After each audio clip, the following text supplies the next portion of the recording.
Menkumham ya. Iya, saya katakan kalau betul itu bocor itu salah. Yang salah satu yang membocorkannya di dalam. Saya tadi sudah ke FK supaya diusut siapa di dalam yang suka bicara itu. Kalau memang sudah diputuskan, kalau memang bocor itu kan bisa tidak bocor juga.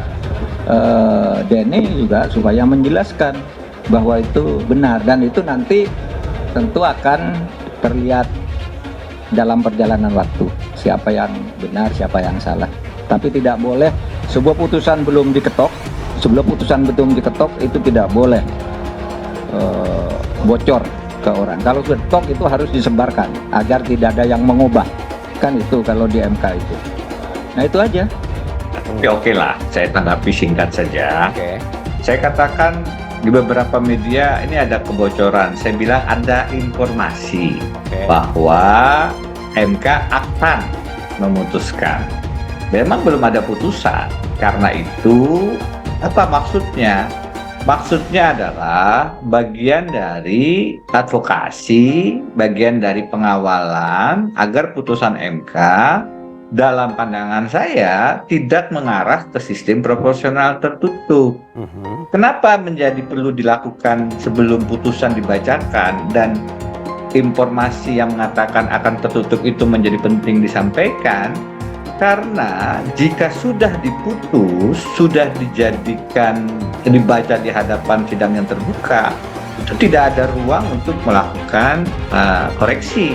Putusan MK harus dilaksanakan karena dia sifatnya final and binding, langsung mengikat, langsung tidak ada upaya yang lain.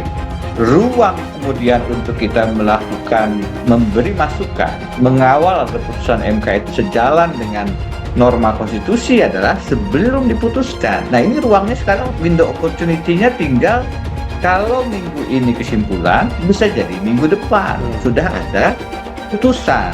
Karena itu maksud daripada membagi informasi itu ke publik agar ada kesadaran. Saya menerima informasi yang tentu saya yakini dari sumber yang kredibel, dan karenanya ini menjadi penting untuk diketahui oleh publik. Karena menurut saya jika MK akhirnya memutuskan sistem pemilu kembali menjadi proporsional tertutup, ini akan menimbulkan persoalan-persoalan yang sangat mendasar. Pertama, seharusnya tentang sistem pemilu apakah tertutup dan terbuka itu adalah pilihan.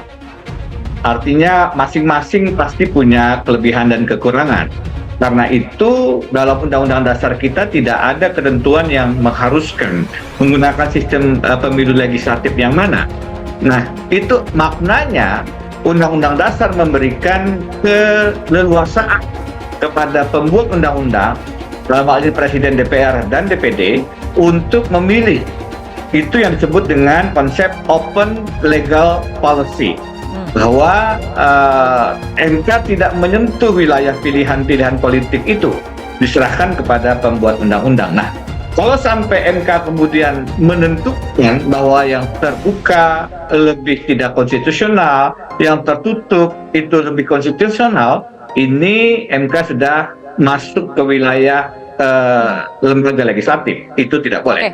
Faisal Assegaf, hakikinya bocoran putusan MK dari meja Ketum PDIP dan Presiden. Dikutip dari fajar.co.id Jakarta, pegiat media sosial Faisal Assegaf menanggapi pernyataan Mahfud MD setelah Menteri Koordinator Politik Hukum dan Keamanan itu menilai Denny Indrayana membocorkan rahasia negara. Alih-alih membenarkan tudingan Denny Indrayana membocorkan rahasia negara, menurut Faisal, bocoran putusan Mahkamah Konstitusi MK sebenarnya ada di partai dan Presiden. Hakikinya, alur bocoran putusan MK dari meja Ketum PDIP dan Presiden. Tugas Ketua MK berperan menjalankan sinyal dari petugas partai. Ungkapnya dikutip fajar.co.id Senin 29 Mei 2023. Posisi rakyat tidak berdaya, dipaksa menerima hasil dari proses pemufakatan tertutup di ruang gelap. Bahasa kerennya rahasia negara, esensinya kong kali kong, jelas Faisal. Faisal mengatakan kini kongsi politik di lingkaran kekuasaan sangat kental. Karenanya tidak heran bila rakyat kehilangan kepercayaan atas independensi MK. Karena itu pula, kata dia, rakyat termasuk mantan presiden sendiri mempersoalkan hal itu. Wajar bila rakyat dan Pak_SBY Yudhoyono gusar. Tidak rela hak kedaulatan politiknya diobrak-abrik secara semena-mena, terangnya. Ia menyentil, Mahfud MD, Faisal meminta sebagai intelektual mestinya mantan ketua MK itu bisa bersikap adil. Sudah saatnya bersikap adil dan tegas, berdiri bersama rakyat untuk mencegah makin brutalnya kerusakan bernegara. Saya percaya Anda masih punya nurani dan rasa cinta yang dalam bagi republik ini. Semoga, tandasnya. Diketahui sebelumnya, Denny Indrayana membocorkan sistem pemilu 2024 yang sebelumnya digugat ke MK. Denny bilang ia mendapatkan kabar bahwa MK akan memutuskan pemilu 2024 menggunakan sistem tertutup. Pernyataannya itu disampaikan melalui cuitannya di Twitter.